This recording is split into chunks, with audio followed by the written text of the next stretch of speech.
guys আজি এইটো দেখিছে লিড এচিড বেটাৰী ইয়াৰ কোনো কাম নাই এইটো 48 মান্থছ ৱাৰেণ্টি আছে আৰু ই ঠিক ইউজ কৰা 6 মাহৰ পিছত বৰবাদ হৈ যায়গৈ গতিকে ইয়াক মই আজি লিথিয়াম বেটাৰী বনাম কেনেকৈ কাটি কুটি লিথিয়াম বেটাৰী বনাই মই দেখুৱাই দিম এয়া কাটা আৰম্ভ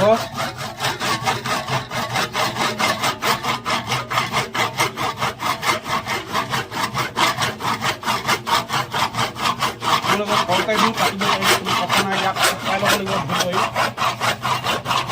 ধুই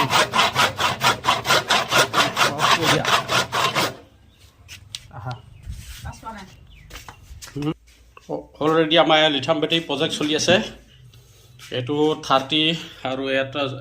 আছে 33 পেক এইটো 33 এইটো 33 ইয়াৰ আগতেও দিয়া হৈছে বহুতকেইটা লিথিয়াম বেটাৰী পেক বনাই আছে এইটো ডাঙৰ বেটাৰী পেকত এছেম্বল কৰিব লাগিব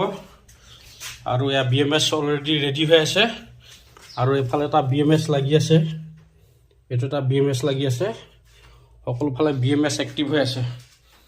গাইজ এয়া ফাইনেলি এইবিলাক উলিয়ালোঁ আৰু এয়া উলিয়াই আছোঁ